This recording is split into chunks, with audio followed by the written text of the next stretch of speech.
The cold air tasted like rain as 7-year-old Lila Turner stood outside the Grand Meridian Hotel, hugging a scratched violin case to her chest. Her shoes had holes, her sweater had lost half its buttons, and her breath came out in white puffs as she whispered to herself, "Mom said play with heart.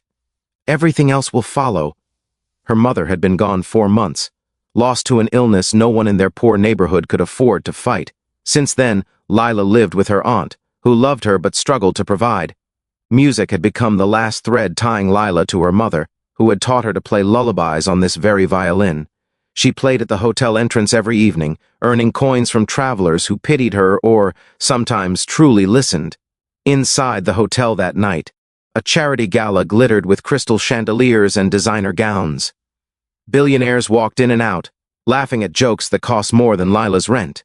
She didn't know their names, but the staff whispered one repeatedly, Adrian Locke, Adrian Locke, the entertainment mogul, owner of half the country's music labels, a man whose face occupied billboards, magazine covers, and the TV screens of the rich life channels. He was famous for discovering stars, firing them, and creating new ones like a machine. And tonight, he was in a particularly arrogant mood. He stormed out of the gala hall with a crystal flute of champagne in hand, annoyed because the young pianist, hired for the event, had played one wrong note. A single wrong note. To Adrian, perfection wasn't a goal, it was the minimum requirement. He paused outside to breathe, only to hear a delicate sound floating through the entrance. A soft, trembling melody, imperfect, raw, full of emotion. He frowned. "Who's making that noise?" he muttered. His gaze dropped to the small girl standing near the revolving door. Her tiny fingers pressed on the bow as if it weighed more than she did. Her violin was chipped, its strings uneven, and her clothes suggested she lived closer to the streets than to a home. Guests entering the gala glanced at her, some dropping coins, others offering pitying smiles. Adrian scoffed. "This city is full of little beggars with hobbies." Lila didn't notice him, her eyes closed as she played the melody her mother used to hum. Soft, fragile, nearly breaking at every note. Some guests stopped walking. Even a chauffeur leaned against his car, listening as though he had heard something ancient awaken. But Adrian only heard mistakes. He walked toward her with slow, amused steps, swirling his champagne. "Hey," he said sharply. Lila stopped mid-bow, eyes widening in fear. Adrian smirked. "If you're going to stand in front of a luxury hotel, at least try to play in tune." Her lips parted, but no words came out. "You're distracting my guests," he added. She lowered her violin but didn't run. "Sorry, sir," she whispered. "I was just trying to earn a little for my aunt." Adrian rolled his eyes. "Everyone's trying to earn something. Doesn't mean everyone should try to play music." A couple standing nearby gasped at his tone, but Adrian enjoyed the attention. It fueled the superiority he clung to. Then, for reasons even he couldn't explain later. Maybe ego, maybe wine, maybe the sharp sting of his own loneliness. He leaned closer to the little girl and said loudly enough for the onlookers to hear, "Tell you what, play something good, really good, and I'll adopt you." He chuckled. Imagine that. You'd go from street kid to heiress overnight. Guests laughed awkwardly, unsure if it was a joke. Lila froze, her throat tight. Adrian continued, "Come on then, play. Impress me." Lila wasn't stupid. She heard mockery in his voice. But something inside her, some tiny flame that refused to die, told her to try anyway. She held the violin again. Her hands trembled. "What's wrong?" Adrian teased. "Scared?" She shook her head, though she was very much afraid of being laughed at, afraid her mother's songs weren't good enough for the world, afraid she'd fail and lose the one moment her life brushed against something bigger. Her bow touched the strings. This time she didn't play a lullaby. She played a storm, notes spilled like raindrops, imperfect but desperate, trembling but powerful. Her soul poured into every stroke, grief, longing, love for a mother who would never tuck her in again. The chatter around them stopped. The doorman turned. A woman forgot to enter the hotel. Even the champagne in Adrian's hand felt suddenly heavier as the music clawed at the walls he'd built around himself over the years. Something inside him tightened. Something he hadn't felt since he was a child playing piano in his mother's small apartment, before fame tore their lives apart. But he hid it behind arrogance. He clapped slowly when she finished. "Well," he said, "you've got passion, I'll give you that. But technique, Horrible. Lila's face fell. And no, of course I'm not adopting you, he added with a cruel laugh. It was a joke. People like me don't take in kids like you. The guests around them stiffened, several glancing at him with disgust. Lila lowered her violin and looked down at the ground. Her small shoulders curled inward as though trying to make herself invisible. A tiny whisper escaped her. You didn't have to say that. Life's harsh, Adrian replied coldly. Better you learn it early. He turned to leave, but the universe had grown tired of Adrian Locke. Before he could step inside, an older man with a cane, one of the richest philanthropists in the city, blocked his path. That little girl, the man said, just played with more soul than half the artists you promote. And you humiliate her? That's none of your business, Adrian snapped. I've funded your last 2 talent programs, the man said, and after what I just saw, I'll reconsider that. Adrian's jaw tightened. Then the hotel manager joined in. So will we, she said. The Grand Meridian does not tolerate cruelty. Suddenly, Adrian found himself surrounded by disapproving eyes, judges whose opinions mattered. He plastered on a forced smile, but the damage was done. His arrogance had finally crossed a line. Lila, wiping her eyes, picked up her violin case and whispered, I'm sorry. I didn't mean to cause trouble. The philanthropist kneeled beside her. You caused no trouble, sweetheart. He put a gentle hand on her shoulder. You played beautifully. For the first time all night, Lila's lips trembled into the tiniest smile. Adrian looked away unexpectedly, shaken by something he didn't fully understand. Her music was still echoing in his mind, and no matter how hard he tried, he couldn't silence it. For days afterward, Adrian Locke found himself haunted by the little girl's melody. It hummed in the back of his mind during meetings, echoed through his penthouse hallways, and pierced the silence when he tried to sleep. He had listened to thousands of musicians in his life, technically perfect, brilliantly trained, polished to sell, but none had played like Lila Turner. Her music had cracked something inside him, something he thought he'd buried decades ago.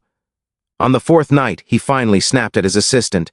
Why do I keep thinking about that kid, Riley, who had worked? For Adrian long enough to know his sharpness was often a shield, raised an eyebrow. Because she moved you. I'm not moved, Adrian said quickly. Just annoyed. With what? With everything. He stood abruptly, pacing. She plays terribly, completely undisciplined, but unforgettable. Adrian stopped walking. Riley continued gently, You mocked her in front of a crowd, sir. Maybe you're feeling guilty. Adrian scoffed, but it wasn't convincing even to himself. That night, he stepped onto his penthouse balcony overlooking the city and exhaled a breath he didn't realize he'd been holding. He hadn't felt this unsettled since he was 11, when his own mother worked 2 jobs to buy him a small keyboard. He remembered playing a song for her in their cramped apartment. She had cried quietly, calling him her miracle. 2 years later, she died, and Adrian learned the easiest way to avoid pain was to avoid caring. Until now. Damn that kid, he whispered. Meanwhile, Lila's life grew harder. Her aunt, overworked and underpaid, came home exhausted every night. Bills piled up. The landlord threatened eviction. Lila tried to help by playing at the hotel, though after the night with Adrian she played farther down the street, hoping not to cause trouble. She still earned coins, but she also earned bruises from cold wind and fatigue. Then, one evening, she fainted. A passerby caught her before she hit the pavement and rushed her to a clinic. The doctor's words were simple but heavy. Malnutrition, exhaustion, stress. Her aunt cried silently at her bedside. Lila, though weak, whispered, I'll play more, Aunt May, I'll help. No, sweetheart, May said. You need rest. But rest didn't pay the electric bill. 2 days later, Adrian Locke sat in his office reviewing talent auditions, none of which impressed him. When Riley entered with a hesitant voice, Sir, gee, here's someone you should see. Adrian didn't look up. If it's another teenager who thinks singing in the shower makes them a star. It's not a teenager, it's an older man. Uses a cane. Said he met you outside the Grand Meridian. Adrian froze. Send him in, he said quietly. The philanthropist stepped inside, giving Adrian a firm, disappointed look. I understand pride, the old man said, but tonight is not about pride. It's about a child. What about her? Adrian asked, trying to sound indifferent. She collapsed, the man said bluntly, at a clinic, nearly starved herself trying to help her aunt. Adrian's breath hitched. The old man continued, "You may not care about her life, but I know you care about music, and that child holds a kind of gift you can't buy." Adrian looked away, jaw tight. "She needs support," the man said. "A future, a chance. Why tell me?" Adrian snapped, louder than intended. "Because," the man said gently, "your cruelty that night crushed her more than you think. You owe her a chance to stand tall again." Adrian didn't answer. He didn't have to, apparently. The man placed a small folded paper on his desk. "This is the clinic address." Then he walked out. For a long moment, Adrian stared at the paper as though it were on fire. He tried to brush it aside. He tried to ignore it. He failed. Minutes later, he was in his car. The clinic was small, worn, and smelled faintly of disinfectant and old wood. He walked inside, blending poorly with his expensive coat and polished shoes. A nurse looked up, surprised. "Can I help you?" "I'm looking for a little girl," he said awkwardly. 7 years old, violin player. The nurse's expression softened. "Lila? She's sleeping. Room 4. Adrian approached the doorway slowly. Inside, Lila lay curled under a thin blanket, her face pale, her violin case beside her bed like a loyal companion. Her aunt dozed in a chair, exhausted. Adrian stepped inside, feeling strangely out of breath. Her eyes fluttered open. When she saw him, she gasped softly and looked away. "I'm sorry," she whispered. "I'm not supposed to play here." He felt something twist in his chest. "I didn't come to scold you. You said I wasn't good," she said, voice small. "But I tried. I really tried." Adrian swallowed hard. "I was wrong." She blinked at him as though she hadn't heard right. "I shouldn't have said those things," he continued quietly. "They weren't true." Her little fingers clutched the blanket. "Do you still think I'm nothing special?" "No." His voice cracked. "I think you're extraordinary." Her eyes filled with tears. And for the first time in years, maybe decades, Adrian Locke felt something that wasn't power, pride, or anger. He felt human. Then, in the smallest voice, she asked, "Why did you come?" He inhaled deeply. "I came because your music hasn't left my head since the night I heard it." She stared. "And because," he added, "I don't want to be the kind of man who breaks a child's spirit." Her lip trembled. "You didn't break me," she whispered. "Mom's music keeps me strong." Her words struck him like lightning. He sat down beside her bed. "Lila," he said slowly, "how would you feel about learning music properly, with real lessons, and someone to guide you?" Her breath caught. "You mean, like a school?" "Better," he said. "A program I'll create. For you. Only you. If you want it." Her aunt, waking up, stared in disbelief. Lila whispered, "Why me?" "Because," Adrian said, voice thick, "you reminded me of the boy I used to be." For the first time, she smiled, soft, shy, hopeful. "Can I still play my mom's songs?" she asked. "You can play whatever you want," he said. "As long as you keep playing." And in that quiet clinic room something irreversible began. Not pity, not charity. A bond, a promise, a transformation neither of them yet understood. Adrian Locke kept his promise. He didn't simply fund lessons for Lila. He built a fully customized music development program around her schedule, her health, and her emotional needs. Teachers visited her home. Nutritionists ensured she regained strength. A therapist gently helped her navigate grief, and a private violin coach, one of the best in the city, worked with her every weekday. But Lila's favorite lessons weren't the formal ones. They were the quiet evenings in Adrian's penthouse music room. She would sit cross-legged on the plush rug while he played soft piano melodies he hadn't touched in 20 years. At first, he only played because she insisted. Eventually, he played because something inside him healed every time the keys responded to his touch. Lila would hum along or attempt to follow with her violin. Their music was messy, beautiful, mismatched, perfect. Sometimes she'd tell him about her mother, how she used to sing while folding laundry, how she smelled like vanilla, how her laugh echoed like bells. Adrian listened quietly, absorbing each piece of her world. He had never been anyone's safe place. Now, somehow, he was hers. But one afternoon, everything changed. Adrian received a furious call from his board of directors. "You're spending $500,000 on a street girl? This looks like a scandal. What are you thinking?" Adrian spoke calmly.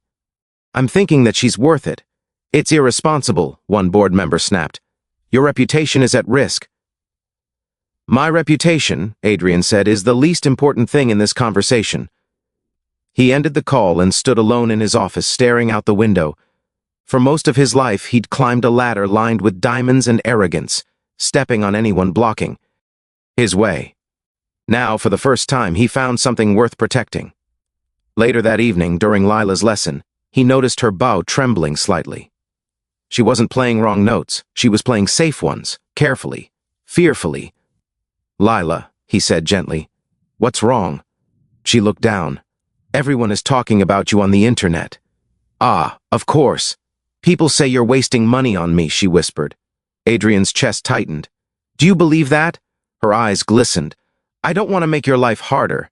He knelt beside her, lowering himself to her level. "Look at me." She hesitated, then lifted her eyes. "You," he said, "are the best thing I've done in years." Her breath shivered. "You didn't ruin anything," he continued. "You made my life better. You made me better." She pressed her lips together, fighting tears. Then she whispered, "Adrian, am I allowed to ask something? Anything? Do you still think about that night, when you said you'd adopt me?" He froze. "I know it was a joke," she added quickly, "but sometimes I wonder what it would be like. To have family again." He swallowed hard, heart pounding. He had avoided the subject for weeks, unsure if he was capable of being anything more than a mentor. But hearing her voice tremble, he realized he already cared like family. "Lila," he said slowly, would you like that? To have me as your family?" She looked up, startled. I didn't mean to ask for something so big. It's not too big," he whispered. "Not if it's what you want." Her small shoulders shook. "Yes," she cried, burying her face in his shirt. "Yes, I want family again." Adrian closed his eyes, holding her as gently as he could, feeling something inside him break and heal in the same breath. He whispered, "Then I'll make it happen." And he did. The adoption process took months, but Adrian was rele. Entit. Every background check, every home evaluation, every document was completed with fierce determination. The board objected, society whispered, tabloids speculated. He didn't care. The day the court approved the adoption, Lila ran into his arms with a joy that made the judge, the lawyer, and half the room tear up. "Can I call you Dad now?" she asked breathlessly. Adrian's throat tightened. "I'd be honored." Their first evening as father and daughter, Adrian took her to the Grand Meridian Hotel, the same place their story began. But this time, she wasn't standing outside with a chipped violin. She was inside the Grand Hall, performing on stage at a charity gala. Her violin gleamed under the lights, her dress shimmered like stardust. Her bow moved with confidence and grace. And when she played her mother's melody, the one she had played for Adrian months ago, the crowd fell into complete silence. Not a single breath, not a single whisper. Even Adrian felt tears sliding down his face. When she finished, the audience rose to their feet, applause thundering like ocean waves. Lila looked toward Adrian. He wasn't mocking her. He was crying, smiling, beaming with pride. After the performance, she ran off stage and into his arms. He lifted her, spinning slightly, unable to stop laughing. "You were incredible," he said. "You believed in me," she replied. "You made believing easy." Outside the hall, a few people whispered, "That's the girl he mocked months ago. She changed him." No, maybe he changed himself. But Lila didn't hear them, and Adrian didn't care. All that mattered was this. A millionaire who had once mocked a little girl became the father she needed, and a little girl who once played for coins became a musician who healed a broken man's heart. Their music, messy, miraculous, beautiful, finally found its home, together. The end.